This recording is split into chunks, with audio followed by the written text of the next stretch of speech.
Salut, je fais cette vidéo pour m'adresser au ministre Jean de Dieu Momo, alias Fonzak Topou. Monsieur le ministre, ancien collègue, je vous ai vu dans une sortie dire qu'il est quasiment impossible qu'en 24 heures qu'on puisse réunir tous les PV des élections du 12 octobre. Mais monsieur le ministre, je vais vous rappeler que nous ne sommes plus à l'âge de la pierre taillée. Nous sommes à l'ère du numérique, monsieur le ministre. En 24 heures, en 10 heures de temps seulement, on peut collectionner tous les PV du territoire camerounais et les envoyer par numérique à la centrale. La centrale les récupère et en 48 heures maxi, on a le résultat des élections. Monsieur le ministre, je vous ai vu sur le terrain dans votre village distribuer du riz, du savon et même des tricycles aux populations. Et vous y avez été battu. Le RDPC a été battu par ces mêmes populations à qui vous avez offert tous ces dons. Elles les ont pris, mais on vomit le parti. Pose-toi la question, pourquoi est-ce que les gens ont pris ces dons et ont voté contre nous? C'est parce que les populations en ont ras le bol des promesses non tenues. Monsieur le ministre, nous sommes en 2025.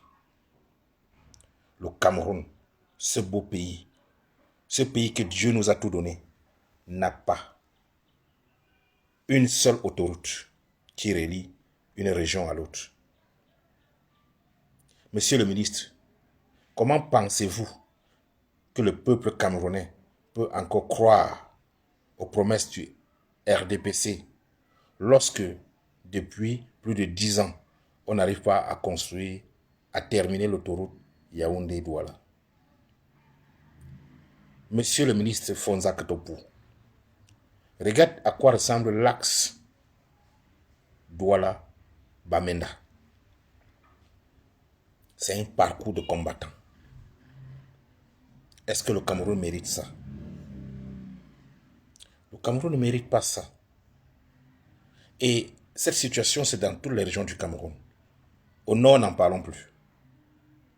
Fonzak Topou, trouvez-vous normal qu'en 2025, dans le nord du Cameroun, les enfants étudient encore sous des huttes?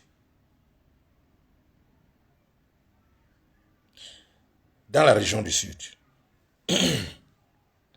il est impossible de partir de Kribi pour Ebolova en passant par une route goudronnée. Est-ce que c'est possible? C'est normal. Il faut contourner, ressortir par Yaoundé pour aller à Ebolova. Alors qu'il suffit de faire un goudron qui va de Kribi à Ebolova. Cette situation est la même dans toutes les régions du Cameroun. Voilà l'une des raisons pour lesquelles le RDPC a été battu partout. Nous nous disons un pays démocratique.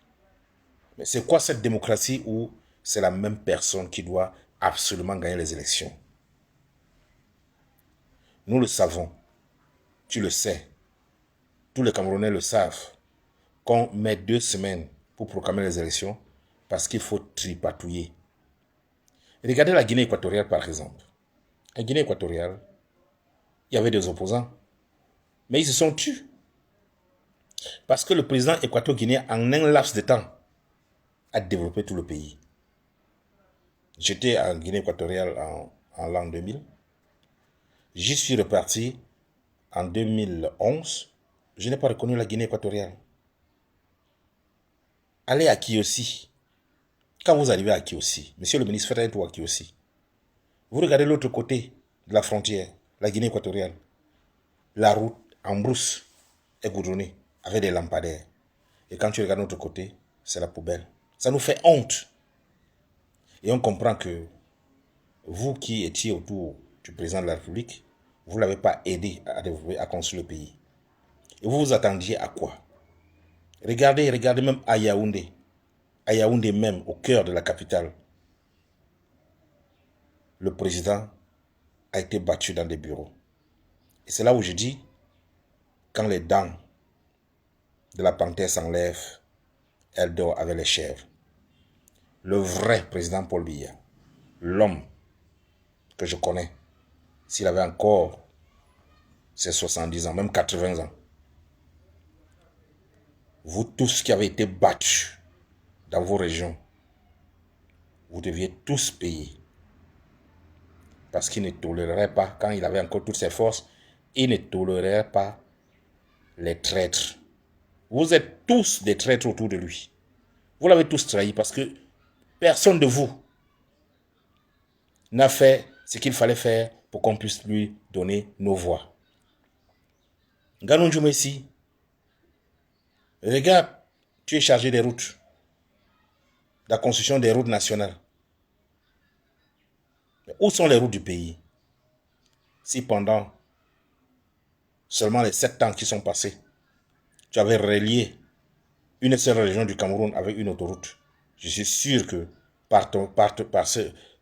cette réalisation, dans ton village, on n'aurait pas battu le RDPC et vous ne seriez pas en train de traficoter tout ce que vous êtes en train de traficoter pour changer les procès verbaux.